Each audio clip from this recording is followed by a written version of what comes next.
Welcome to The Good Effect, where we talk about people using their platforms to make real, lasting change. I'm Emma Jo, and today we're joined by Heidi Totten, the founder of 100 Humanitarians International. Through her work, Heidi is tackling global hunger and poverty by empowering families to become self-reliant and by leading humanitarian expeditions to Kenya that offer a truly immersive, life-changing experience. Heidi, thank you so much for being with us today. You're welcome. Happy to be here. We're so excited to have you, and I can't wait to hear more about all of this. I want to just kind of start off with getting some background. Tell me a little bit about yourself and what kind of led you into the nonprofit sector as a whole. Okay. Well, I graduated from BYU in Provo in 1995, and I actually marched into the Vice President of Student Life's office because my stepmom was his secretary, and I demanded a tuition refund because I wasn't married. So there you go. That kind of kicks off. That'll tell you something about my personality. And he just laughed and was like, no. So I rotted in Provo, and I say that with all the love in my heart. I love Provo, Utah. I spent my summers there. But I rotted for a couple of years trying to figure out what I wanted to do with myself. And then on a whim, I ended up moving to the East Coast. I moved to Washington, D.C. Cool. And I literally packed my car and moved out there with no job, no place to live, $800 in my bank account. And my cousin, this was back in the fat-free days. So my cousin and I were like, we are just going to eat nothing but pretzels and Diet Coke because it's fat-free. You can imagine what driving across the country eating pretzels does to you. Anyway, I think we stopped at Taco Bell because it was cheap. Anyway, and then my cousin wrecked my car in Chattanooga. So there I go clunking into Northern Virginia, and I'm like, I don't even know. So I have always been the type of person that's just, I do things like an idea comes to my mind, and I'm like, let's do it. And I kind of build the plane, as I'm flying.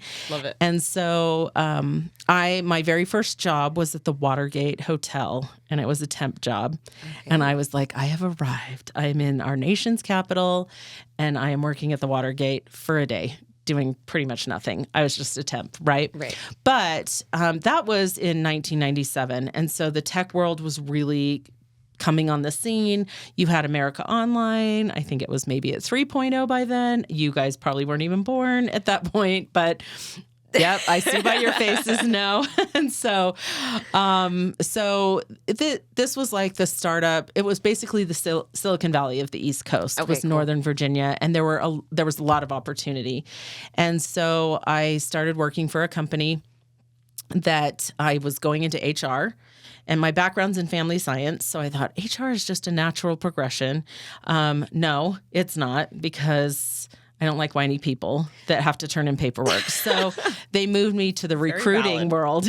Yeah, they moved me to the recruiting side, which I really thrived in because I'm a galvanizer and I really like to work with people, just not whiny people. I just, I like to get them jobs and stuff. Totally. And that really launched my career. And so for 13 years, I was a technical recruiter, and I was working in all these different companies like America Online. I did actually work for them, startup companies. There was a lot of money back then, and then 9/11 hit, and that just kind of shut things down a bit and changed things a lot for the tech world. Yeah. And so that's what really, I lived a different life. And I think that then many of the people that I interact with on a day-to-day basis now, I'm like, well, I had this whole life in DC when most of my friends were married and having babies. And so because of that, and because of the skills that I developed and learned during that time period, it's really what has allowed me to do what I'm doing today. So it's important in my story to say, I had preparation. When these things happen in your life, it's often you've been prepared for them. After I got married at the tender age of 30. And that's awesome. I love that. It was great. Had my first son, and we moved back to Utah. And so for 4 years, I was a stay-at-home mom, had my son and my daughter, and then I was going crazy because I was really used to being out in the world, and backyardigans and Miss Spider Sunny Patch were not cutting it for me. So I don't blame you. Yeah. Wasn't stimulating enough. no, really, I was like, I'm going to go crazy. So I got back into the recruiting world, and in 2010, 2011, I had started a company with 2 other men that I had been at the same company. We just started our own, and we were phenomenal at recruiting, and we were terrible at running the business. And so after, some 18 months of trial and error, I was like, I'm done. And the business shut down. And it was at that point that I said, okay, I need to know how to run a business. I mean, all these things that I want to do, I need to know how to do this. And so for my 40th birthday, this is all leading to how I got here. Okay. So I believe you. For my 40th birthday, I decided to go to a business intensive retreat. Fun, right? Okay. Not a spa. I was going to say. Not like a, weekend getaway cruise to Ensenada, but a business intensive retreat. And that put me in a program for 2 years that was really like the nuts and bolts and foundation of business. And that led me into business strategy. I mean, I was able to learn and look at other people's businesses and say, oh, if you tweaked this, that's like a whole 6-figure revenue stream in your business. So because of that, I was heavily in the entrepreneur world in Utah, a lot of female entrepreneurs and stuff like that. And with this group that I had been in, there was a woman named Lori Walker that I had met, and she had gone to Kenya. And I had no desire to ever go to anywhere in Africa because heat, dust, and bugs are not my favorite things in the world. They're my least favorite things. And so she kept saying, oh, you should go to Kenya. And I kept saying, there's like 50 countries I would rather go to than Kenya. Or where is Kenya? Is that East Africa? Are you kidding me? Wasn't there a famine there in the 80s? I mean, I was like every excuse. Right. And so I had decided to write a book, and I was homeschooling at the time and also running a business. So I was like, I'm going to write this book on balancing business and homeschool. And so I was going through that process, and I signed up for a writer's retreat. And at the writer's retreat, I had a very profound experience that just changed everything. And I knew after that experience that I was supposed to go to Kenya. Okay. And I was like, so I signed up for a trip. So I tell everybody, peer pressure. That's why I went to Kenya, was peer pressure. In a nutshell. Not always a bad thing. Not always a bad thing. Always a bad thing. But I did not know that going to Kenya was going to change the trajectory of my entire life. Like everything shifted after that. And on day 3, when I was in the country, I texted my husband and I was like, I'm in trouble. Like, this is a thing, just to let you know. And fortunately, my husband's super supportive, but I was like, this is a thing. And I had a 10-year-old and a 12-year-old. I mean, I was like in no position to be running off to Africa. Totally. But also so cool. Yeah. I mean, so cool. I realized like my story is unique. For a while, I was like, well, everybody does stuff like this. They don't. But it was after I came home and I cried for 8 weeks. And I was like, I've got to help these families. And because my background was in family science, I was like, I think I know how to do this. I think all these things have led me to this. And the business skills, I had no idea how to run a nonprofit. Turns out it's just a business. Yeah. I mean, with a little extra challenges, of course, because you're fundraising instead of generating revenue. But I was like, so on July 12th, 2015, I got out of the shower and I heard a voice say, go start a group on Facebook called 100 Humanitarians, and I'll let you know why. And I was like in a towel. And I said, can I get dressed first? And, and this voice was like, just do it.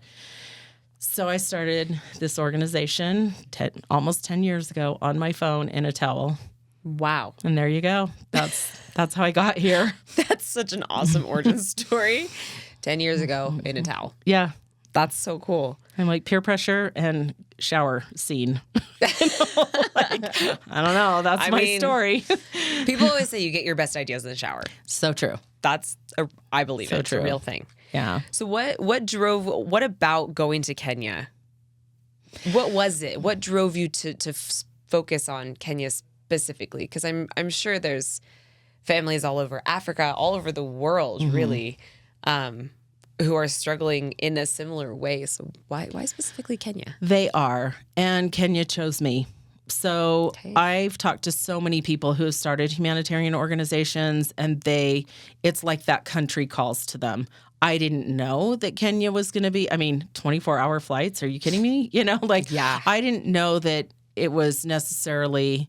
And now, every time I think, I'm going to go to Guatemala or I'm going to go to these other countries, I'm like, well, I just wish that I had gone to Kenya instead. Really? So this was really, there are a lot of spiritual components to this story, but this was really like not just a calling, but it was on day 3 when I was there, we were in this church in Western Kenya, and this Anglican church, and we were just playing music and stuff like that. And I was just looking around and I was taking pictures, and I turned, and one of my Kenyan friends was sitting next to me, and I just said, "Smile." And he turned and smiled, and it was like this veil dropped. And it was like, this is the rest of your life. These are the people that you're supposed to work with. So it's not even just Kenyans. It's very like our directors, the people that are on our team in Kenya have been with me since the beginning.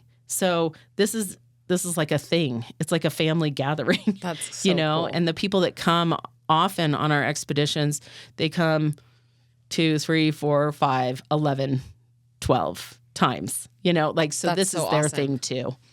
So would you say you've made a lot of friends, like even friends from people who have just keep coming back on the expedition? Oh, yeah. Most of the people who have come with me and most of the people who are a part of this, I didn't even know before I started this. That's so cool. So this wasn't like, I'm just recruiting family and friends, not network marketing, right? Right. So it really, it's like appealed to different people. And with each expedition, and now we've run 40 of them, every expedition team does a fundraiser, and they're emailing out to like 20 of their family and friends and just saying, "Hey, I'm going on this trip and we're doing these projects. Will you donate?" So then the people that they're emailing say, "Wait, I want to go too. When's the next one?" And so it's just kind of created really cool. this ripple effect from there. That is so fun. Yeah. So you mentioned that people you never probably would have ever met in any other way. Mm-mm. Is it just people in Utah, or do you kind of get people a wide range of I would say that 80% are Utah, just because of that, ripple effect. But we've had people from all over the world, and we would love to have more people from around the world. We really would. We would love to take a wide variety of people. We've got a dental team in Missouri that helped us set up a dental clinic That's in so awesome. March of this year. And they're making it so that this is their annual trip, and they're working with us and stuff like that. So we're trying to evolve more into targeted expeditions where it's like, hey, we're doing a dental team, or we're doing a youth trip, or things like that, versus it's another eclectic group of people that didn't know each other before they came, which is always fun because you just form these teams and they're amazing, but we're trying to be more targeted in who we're taking and organizing trips that are around specific topics. So I think that's so cool. And I've never gone on a mission trip. I've always wanted to. Want to go to Kenya? Actually, yes. Okay. I would love that. My husband and I would kill. Can we? Please, can we come to Kenya? Let's go. We both served missions for the church, and that's the only experience I have. But growing up, I grew up down in the Bible Belt, and I had friends that would, go build houses and do all this cool stuff. And I just think it's, first of all, amazing. And my husband served his mission in Ecuador. I served in Mexico. And both of us just met such incredible people, and people that even in the beginning when like our Spanish wasn't very good, we connected with them with a language barrier, Right. which is an experience I don't feel like I can explain in any other way. Like No. you have to know what it feels like. It's so hard to put into words. And I know, I mean, granted, we were gone for a long time, a long period of time. But it changed my life. And I know lots of people who have gone. I mean, I have a best friend growing up who would go build houses in Mexico or in Guatemala. And I know for a fact that she has mentioned many times that changed her life forever, if not just broadened her perspective and, I think taught her to love everyone people. needs to do something like this. I mean, Americans need to get out of America. Oh, yeah. Like they really do. And, it's interesting. I thought that I would be more drawn to Spanish-speaking countries because I grew up in Arizona. So that was my culture growing up. And so I was surprised that I ended up on the other side of the planet. I mean, going to Mexico would be... Now, I have done a mission trip to Mexico with the USANA Foundation because with our garden towers, that's a story of how we got into the garden towers, which... We've now built 20,000 garden towers just in Kenya alone and over 50,000 around the world. So this is where the Let's End Global Hunger part comes in. And could you explain your global towers, what that is? Yeah. So when I first went, I thought, hey, let's do square foot gardening because square foot gardening is all over Utah, right? And I was like, there were so many fields of vegetables growing, but the families living next to these fields don't have access to them. They'll work in them, but they don't necessarily have access to the food. So a family can literally be starving and struggling with a huge cornfield. But that's cornfield is being exported, or it's the farmer that owns it. And so I said, we need to go super granular down to individual families and teach them how to grow their own food in a square foot garden. That was my thought. So in 2017, we did our first garden box trip, and I think we built 7 boxes, and there's no Home Depot or Lowe's. Sure. So cutting down trees, making them any sort of equal size, That's the crazy. Planks. It's just they don't have. Did you have the any equipment. experience in that beforehand? Yeah, I had taken the square foot gardening class at Thanksgiving Point. Cool. So I knew what I was doing, right? Like I was just... I'm just trying to imagine just learning how to chop down a tree. Oh, That's it was... a Well, we crazy didn't thought do to that, me. but then I realized we just chopped down trees in a drought-stricken country to make garden boxes. I don't know that this is the best method. And so that was the first challenge, was we were like, we don't want to cut down trees. The second was, it was a hard sell for these families. They're looking at us like, you're just putting some wood on the ground and what is this? They didn't get it because they had only seen big fields, and that was like farmers. So to try and get these people to become farmers was a heavy lift. And in 2018, this was after we had probably built, I don't know, maybe like 20 to 25 garden boxes. One of our directors came to us with this bag. It's not a bag, it's a tower. It's really a tube. And he said, what about doing this? And he just sent me a picture of it fully planted and grown. And I said, what am I looking at? He's like, it's like a tower and it has holes in it. And it's made out of shade fabric. And I was like, what? Okay. Well, all right, let's look at that. Right. So that summer when we went to go and visit that community, we built one and for a school. And then we built some with families. And I was like, well, let's see how this works. And I remember it was so funny because that fall I went back on a trip, and our executive director, Moses, said to me, have you talked to Jacob about these garden towers? Because they don't work. And I was like, oh, really? He's like, yeah, they're terrible. Like they didn't work at all. I was like, oh, bummer. And then we pull in and there's 20 beautiful garden towers, like beautifully growing. And he was like, oh, just kidding. And I'm just like... He was like, He's kind of like that. Anyway, and so So at that point, I was like, wait a minute. What am I really looking at? And so we started doing this, and we didn't have the stats. We just knew that it was working, that families could eat kale or spinach. You know, we were really planting greens that would regenerate. And then in 2019, a group came, and it was you could feel the shift in the organization. And after that, Alan, who's our board chair, connected me with one of his former students. He was a teacher and quit that, but then connected me with one of his former students, and who happened to be the son of Brian Paul, who's the president of the USANA Foundation. And he said, you know, that's what the USANA Foundation does, is they're trying to end hunger, and they've been looking for a sustainability project. So he connected me with his dad, Brian. I marched into Brian's office with this shade fabric thing with holes in it. He said, "Is that a skirt?" I was like, "It's plastic." Oh, what? no. What do you know? Like, he's like, "It looks kind of like a muscle shirt." I'm like, "With holes in it?" I mean, I was just like, "Why would I bring that in?" You know, it was pretty funny. That's so funny. So I pestered him for 6 months. I was like, "No, you need to." Like, I sent him pictures. And finally, to shut me up, he said, "We're gonna fund $20,000. Go figure this out." And then COVID hit. And we were like, oh my gosh. And we had 30 families done, and we needed to reach 200.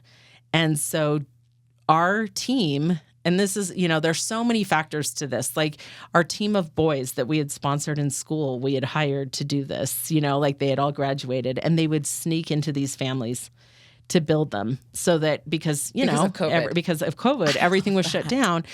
After a year, we had the stats.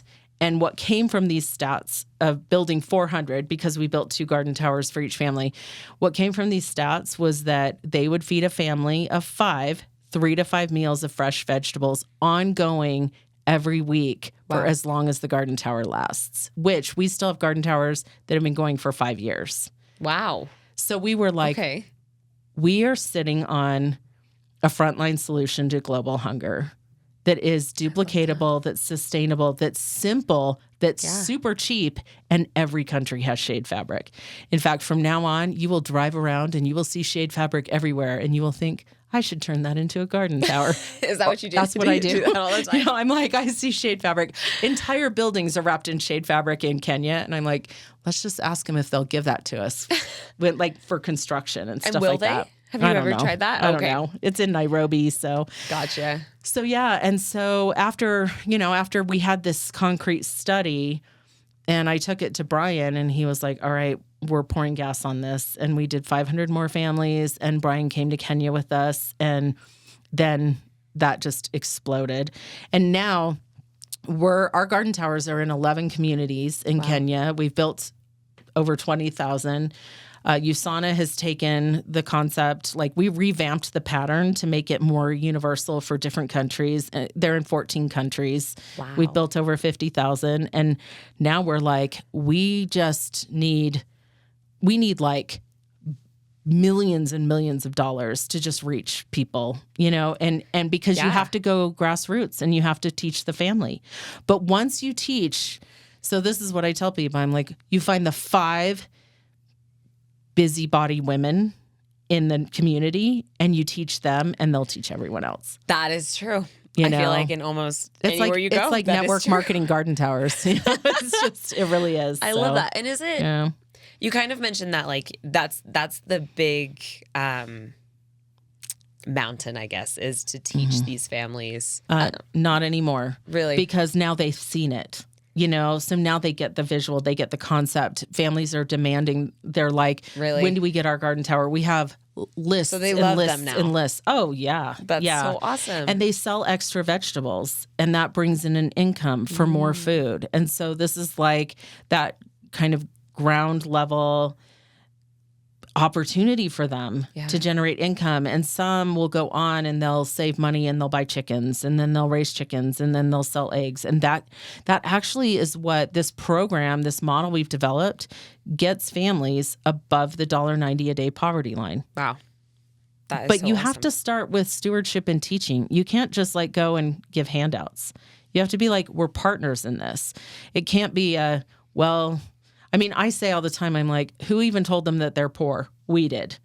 They're poor That by is our true. standards, not by theirs, and they didn't even know. And so we have an obligation to say, well, let's teach you. My goal is not to make Kenyans into middle-class Americans.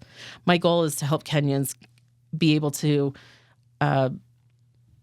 have these businesses so that they can afford to send their kids to school, so that I'm not paying school fees. They are, right? Like Right. and that's what they want. They're like, we just want to be self-reliant. That's it. And we're like, then let us help you with that. I love that. And I think, I don't know, again, and this is based on I've never been to Kenya, but based on my own experiences. Ecuador, you've probably experienced a lot, or Mexico. Mexico, but Where Ecuador, in Mexico? I was down on the Guatemala border. I was like kind of in the jungle. Okay. But it was crazy. There were times we'd go to people's houses, and I mean, their dinner was beans and rolled tortillas. Like that's all they ate for dinner. And to me, I was always I felt horrible a lot of the time because these people were feeding me and their kids were like watching us eat, and they have dirt floors, and they like 4 or 5 kids share a bed, and I complained about having a twin mattress for years, like it's just completely different, but they're so happy. Like I struggled with that for a long time. Where I was like, how are they They're happy so because they don't happy? know what they're missing. We look around and we're in comparison mode all the time. They have that. They have this car. They have a Tesla. They have la la la la. Like we're always trying to accumulate more because we think that that's what you're supposed to do. Where they're like basic needs, and they're unencumbered by all of the stuff that sucks up our lives, and so yeah. I mean, I've been around them for 10 years. Like I said, we work in 11 communities in Kenya, but my primary focus is the Maasai. And so we have a house there. We're building a cultural center where, So our cool. teams come and stay there. My mom built the house as her legacy project. And it's Coco's guest house because that's her Maasai name. And so, Cute. so I've really done, like a cultural deep dive with the Maasai, and they I don't want to change their traditions and culture because they have it figured out way more than we do. I mean, there are traditions that need to end, and they're working on that, and that's fine. That's up to them. My job is to just simply say, hey, how can we help? Not here. Let us show you how to live your life, And so, although they might think that sometimes I'm telling them, it depends on the person. Sometimes I go into mom lectures with these Maasai warriors. I'm not going to lie, but yeah, they, like I say to people all the time, I'm like, okay, the economy struggles, and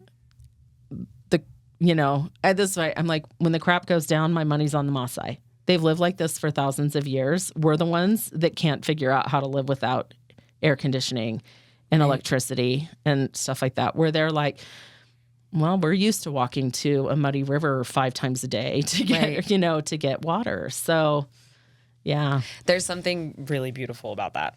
And I think we have more to learn from them than they have to learn from us. I believe it. So I believe it 100%. Yeah. And I think it's so interesting, and I do think sometimes there is this perspective of, I have so much, so I must go and do and give and give and give. When I agree, I think a lot of these people, not only do they want and crave that learning, but it probably feels really good. I mean, I can't keep a plant alive to save my life. I've tried. And I'm still trying. I'm not giving up. I buy a plant every time I see one, and I try. But there's something that is self-fulfilling and encouraging when you are like, I'm in culinary school, for example, and there's something so satisfying about putting a plate down and being like, I made all of this from scratch. Right. Like, how cool is that? Which is funny because that's kind of how they live. They live a very simple life, and I bet not only is it, wow, we have fresh vegetables, wow, we have another income, but I bet it's kind of like, I did that. yes, Like you're watching your family eat it, and And do you feel that a lot, that We hear the stories every day. One man in Western Kenya was the town drunk. And our community director, Christine, was like, I'm going to give him something to do. Because as a community leader, people come to her. What do we do about this man? And so she said, okay, you're going to start building garden towers. And this is what you're going to do. And he stopped drinking because he had a purpose. And I was like, these garden towers ended alcoholism for somebody? Okay, I'll do this all day long. Yeah. I mean, we have a WhatsApp group. I'm getting pictures every single day of garden towers that are being built. So it's every morning I wake up and I'm like, okay, there's my starfish. It mattered to that one. And I keep going. Even though as an organization, I'm like, we have no money to do this. We literally, like, there's no, we don't have a golden goose that's saying, hey, go end global hunger, right? And yet it seems to work.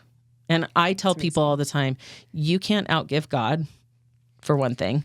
I'm like, give, and it will always come back to you. And I've learned that very clearly over the last 10 years. So I tell that to people. I'm like, you can't outgive God. And honestly, like, what is the purpose of being here if it's not to serve? I mean, this is something that is this is like ingrained in the scriptures, and every other religion is the do unto others, right? That's like universal.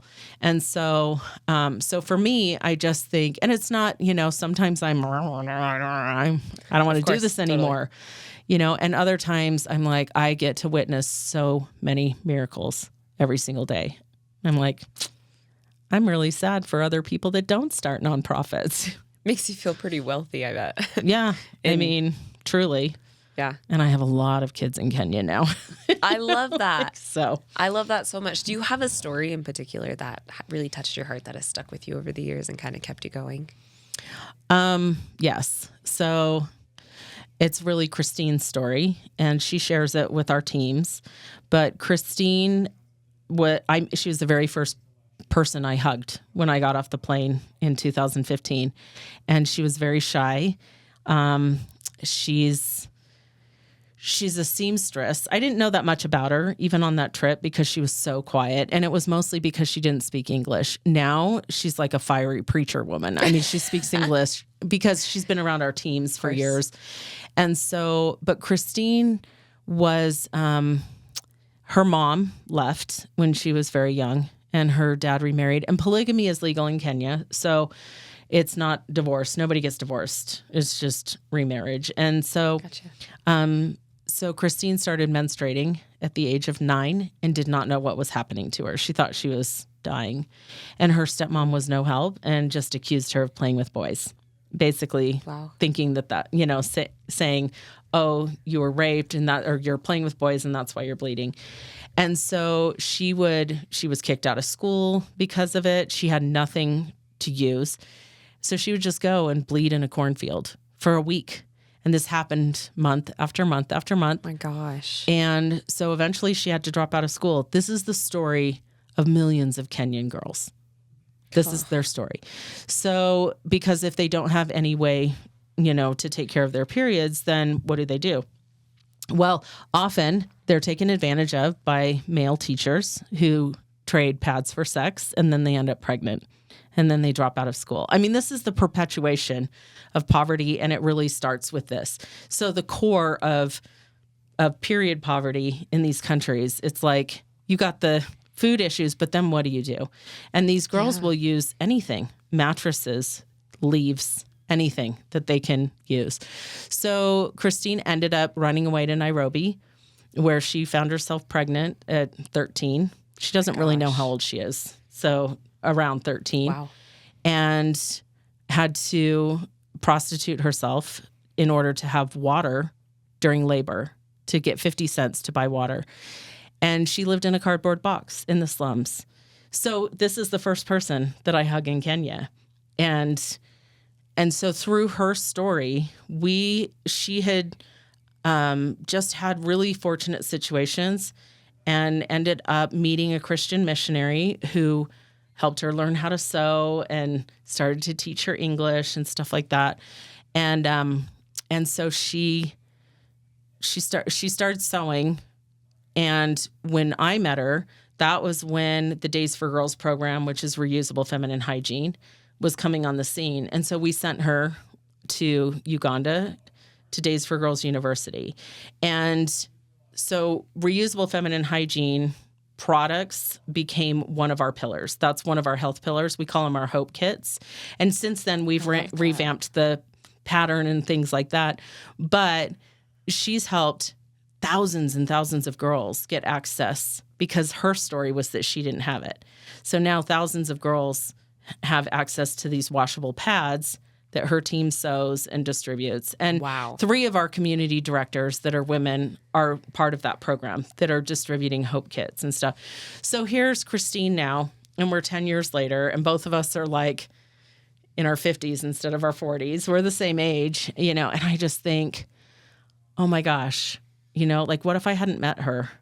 And what if she hadn't come on that trip and there was no real reason for her to be on that trip other than she was just with us, And so now, like the work that we've done together, and she hires women that are coming from the slums that are in the same situation that she was in. So she's hiring single moms. It's amazing. And things like that. So when it boils down to it, like there are people there that are, and when I take people on expeditions, I'm like, find your one. Like find the one person that you were meant to connect with. And Christine is one of my ones. My executive director, Moses, is like, because of the work that we had to do in building this, he's like my always one, that I'm like, yeah. Totally. And that's a whole other story, that how we were led to work together. But this, Christine, David, Moses, Anita, Kayanga, Jacob, Victor, that's a whole other interesting, cool story. Like all of them, how we all gathered and how we're all working together to do this. I have to tell you, to wrap it up, the story is that, remember how I said I got out of the shower and the voice said, go start a group on Facebook and I'll let you know why. In the weeks following, as I was building this nonprofit and getting it established, the why came to me, and it was, what is the power of 100 people working together on any project in the world to create positive change? So if you have a passion for something, where are the other 99 people that have that? Because once you've reached that 100, that's the tipping point. It was the 10th expedition that I had taken 100 people, and it was the next expedition that we built garden towers. That was the tipping point. So I just got like chills all over my body. Yeah. That's amazing. So if you're passionate about something, this is why I say to nonprofits or people who want to start a nonprofit, I'm like, please go find out if someone is doing what you already want to do and go help them. They need your help. Right. They really do, because it's so hard to run a passion project like this. And I mean, I still have to run another business. Like I'm still doing business consulting, and I run 2 other companies while I'm doing this in order to just make, earn a living, because this does not pay the bills. So go help somebody that's doing it if you're passionate about it. Be one of their 100. I love that so much. That is amazing.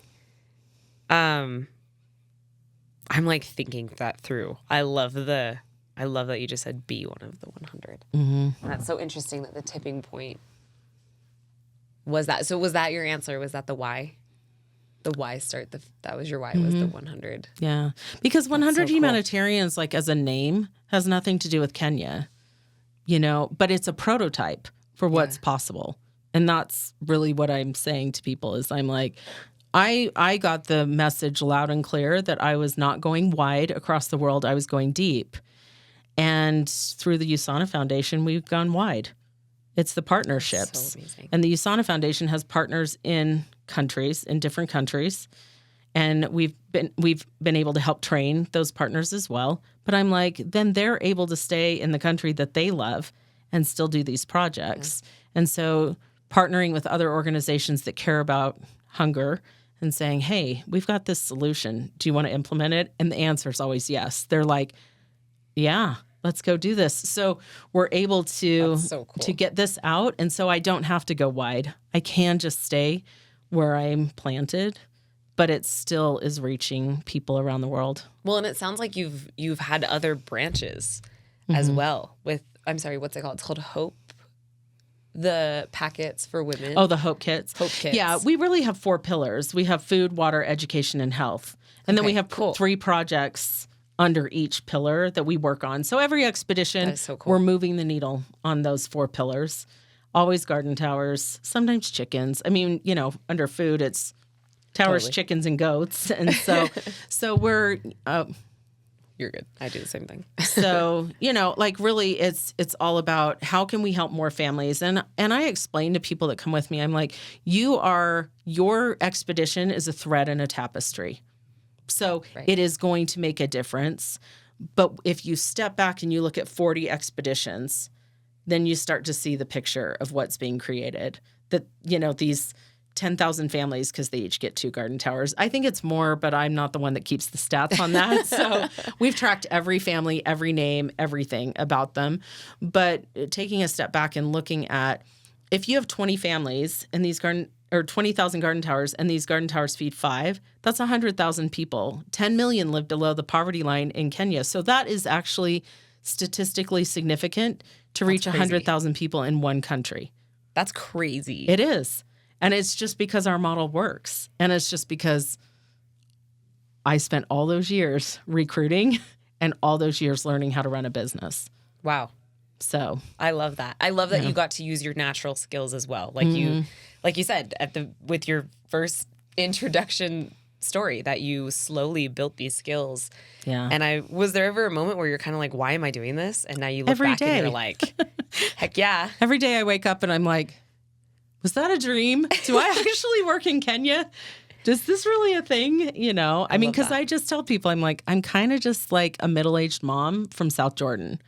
I mean, now my kids are grown. They're both adults. They've grown up with this. My daughter's been 9 times. Wow. So this is like, they don't, neither one of them really remember life without Kenya as part of it, because it's Kind of just, so yeah, now it's funny because I'm like, oh man, I have all the freedom in the world. My kids are adults. And I'm like, I'm so tired of that flight. But you're not done. You got a lot of Kenya kids. I know, I You do. have all your Kenya kids. I do. I have a lot of Kenya kids, and they're starting to get married, and yeah, That's it's so fun. cool. So Well, speaking of living the dream, what is the dream going forward with 100 Humanitarians? How would you like to see the company evolve, and what would you like to see it become? Well, the interesting thing about it is that we've got horizon projects, which means, and this came from our board chair, Alan. Horizon projects are like, we're never going to see an end to global hunger, really, but we're going to keep going, but it's just there, it's out there in the horizon. And then there are the projects that really create change. So like right now we're trying to drill a borehole, and it's a really deep borehole, several hundred meters in one village in Kenya that will impact 7,000 people. Wow. And they don't have water. Like their closest water source is a muddy river, and they haven't had water. And these are people that I know and that I've known for 10 years. And they're just like, when can we get this? And so that's a problem that we can solve. So that's not a horizon. That's like a vertical. When this is done, it's solved. They've got water. So what I would like to do is to keep doing the garden towers, keep seeing the transformation, keep watching families rise above that poverty line.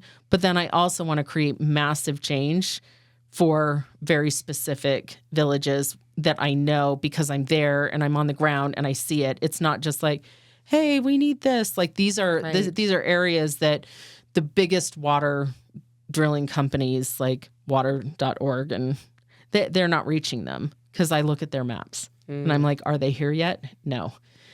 Because they require big rigs, it's more expensive, stuff like that. So, I would like to just keep going with that.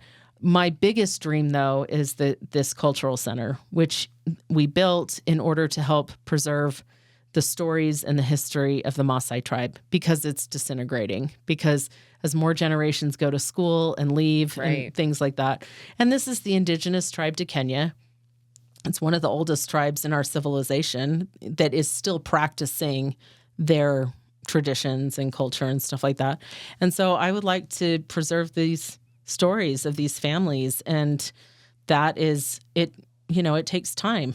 Yeah. But I know a lot of them, so I'm starting to work on getting their stories and stuff like that. And a lot of them don't speak English, so that's hard too. But so that's kind of my deep, I want their stories. I want to be able to track their names. I want somebody to come to this area of Kenya 100 years from now and be like, well, we know what families were here because Heidi that would be got so the cool. stories, wow. because I made this effort. So we'll see. Even beyond that, I don't know. I feel like I hear Africa is much more diverse than I think or really anyone else. There's 44 tribes in Kenya. States, That's very different. Yeah. Well, and I think we kind of have this idea. I mean, I have a brother-in-law and another brother-in-law who lived in Africa or South Africa. And, everybody's stories are always a little different. And that's one of the things that, I made some friends who are from Africa, who are from, I think, Cape Verde. Cape Verde. Is that it? Yeah. Mm-hmm. There's 53 countries. It's, everywhere, every tribe, every story, every language, it's just a little bit different. And you're right. It doesn't exist really a whole ton, especially, in the United States. We are not surrounded by stuff like that. Right. And it's something I think I wish I knew more about, wish I heard more about. We have in Kenya, the Native it's not American racism. culture, Everybody's black, so in Kenya it's tribalism. And so yeah, so that it's they don't focus on skin color at all. And actually it's kind of funny because in Kenya, if you're not black, you're white. So if you're Asian, you're white.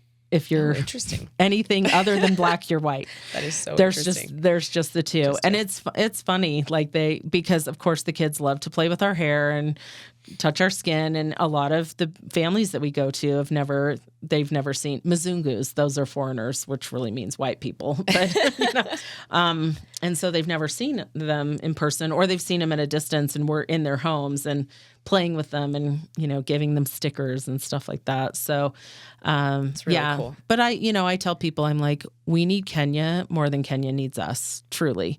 We need to change. Americans need to change. We're kind of awful people. We're materialistic. We have this hustle culture of work. We're valued based on the number of hours in production that we can work. We're not valued based on who we are as people. We're valued based on, well, what do they bring to the table? It's always I hate the quote more than anything. You are the average of the 5 people you spend your time with. Because I'm like, bring it. I'll take those Kenyans as those 5 people. Because I would rather have their hearts than some of the challenges that I see and the competitiveness and the scarcity mindset and stuff like that is so prevalent in this country. So, it is actually fascinating to watch the fundraising process as a nonprofit for people who are like, oh, I'm so sorry, I can't donate. And then they're at Disneyland the next week. And I'm like, we asked for $10. That's less than a Dole Whip, whatever. Truly, so you start to see the mindset of Americans and like I said, you can't outgive God. And so I always encourage people, I'm like, go find 10 nonprofits and donate $10 a month and watch your life change and watch how grateful they are because now they have something consistent. And I'm just like, I love our monthly donors. Every single month, I'm like, oh my gosh, if it wasn't for them, we couldn't do this work, Well, and this isn't a sponsored ad, but to call out our sponsor, Devote, they're doing this new thing where it's an automated process. And when a donor donates through the software, they actually get to see what their money went to. And I think that is so impactful and cool. Like I've been to Panda Express where they do like do you want to round Yeah. up? And I'm like, yeah, I'll round up. And Yeah. I don't actually know what that's being used for. I'm assuming it's being used for really good things, but it's, I don't know. I think we also sometimes donate mindlessly, which is not a bad thing, but knowing what is actually happening, seeing these not water towers, garden towers, Mm-hmm. seeing these garden towers go up would just be, I don't know. Like, I just feel like it would change your heart. It would, You're little like, by little. I just in 6 weeks, that family will have vegetables, like in 6 weeks. I mean, I could tell you a million stories. Like, we just don't have enough time, but I could tell you a million stories. But I'll tell you one thing that I just want to say that, I hope you include in this is that we need to shift people's mindset and mentality around giving to nonprofits, because in 40 years, the GDP of nonprofits for the United States, or maybe even globally, I'm not sure on the stat, but it's 3%, meaning it has not increased in 40 years. And here's why, because people always say this to me. They say, well, I want to make sure that my donation goes to the projects and not to salaries or admin. Who do you think is doing the work? Right. I mean, the only way for this to get done is for somebody to do it. I don't go in the So Delicious line and say, hey, I'm going to buy a cookie. Their cookies are so good. I'm going to buy a cookie, but I want to make sure that 100% of my money contributed to the cookie is going to make more cookies. We don't say that, but we hold nonprofits to this standard of, I want to know where my money is going and that none of it is going to you, even though you're doing the work to make sure that my money is handled correctly. That's a little bit sketch. Yeah. So we have this mindset that, and it's because of the nonprofits where people are like, only 10% goes to the people. And I'm like, yeah, but if that 10% really solves that problem for the people and it takes that many people to run it, so be it. We need the best minds and the best trained people running nonprofits that solve the world's hardest problems. It does not solving global hunger.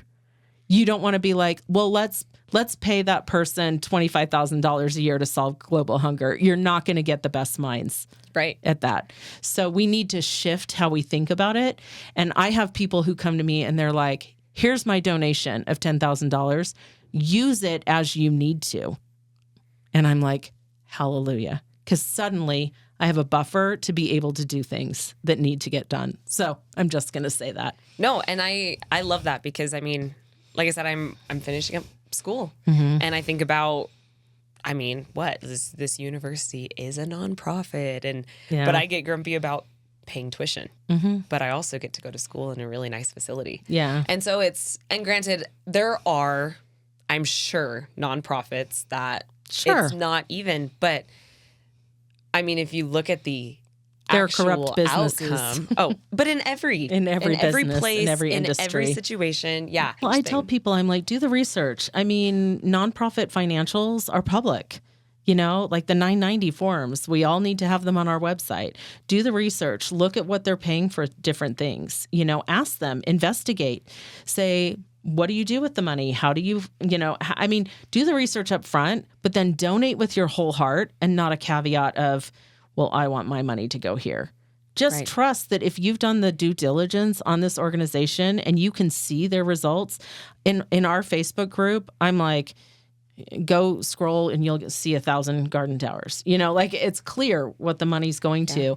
And so I'm like, do the due diligence on them before and then go all in and donate with a whole heart and let them decide how to move the mission forward if you love their mission. Yeah.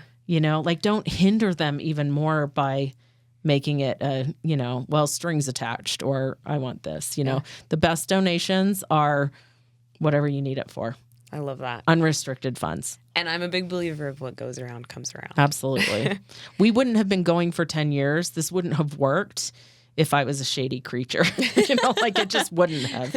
I don't think you're a shady creature at all. Thanks. Well, Heidi, for people listening who do want to help or support in some kind of way, What's the best way that they can do that, whether it's through donations or a trip or even just something in their own communities? What is a way that they can contribute? All of that. Support? Go to 100humanitarians.org, sign up for our newsletter. You just scroll to the bottom, get on our newsletter, and learn about what we do. I do think that you research companies anyway. Research nonprofits, research who you want to donate your money to. And honestly, even if somebody's like, I'm going to donate one garden tower a month, I promise you that $20 will come back to you and probably tenfold, because you've just fed a family in Kenya. You've just given somebody an opportunity to expand their income.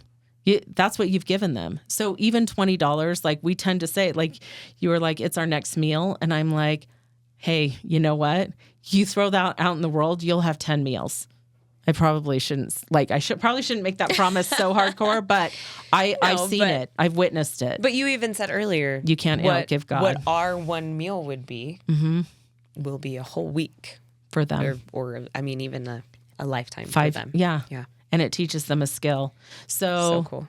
I'm like, give till it hurts, because trust me, there's not, I tell people this all the time. I'm like, the worst poverty in the United States does not touch poverty in developing countries. Doesn't even come close. We have the resources. We have the social programs. We have all of that. Shoot, you can just go to a Wendy's and dig out some dinner from the garbage can. We have the infrastructure. They don't. Millions of dollars in aid pours into these countries and never reaches these families, never reaches the population that needs them. We have to do more. So I would say go to our website, research the heck out of us, message me, ask me what we're doing, and then, come to Kenya. I want to go to for Kenya. yourself. Let's go to Kenya. See what we're doing. I would love that. It's fun. That would be so cool. Oh, P.S. We go on safari. It's in the #1 safari destination in the world. So if that's on your bucket list, then yeah. Yep. I'm an animal person. Oh, That yeah. would be so cool. Well, you're with safari guides the entire time. So we create quite the magical experience. We would love to have more people come and experience it. So thank you. Thank you, Heidi, for sharing your stories and your wealth of knowledge. You're an incredibly intelligent woman. Thank you. I'm so honored that I got to talk to you today. Thank you so much. Thank you so much. Thank you to our sponsor, Devote, for helping us be able to even have people like Heidi and just to learn so much more. I'm literally so excited. I'm like going to go look up 100 Humanitarians now. And thank you for listening and joining us today on The Good Effect.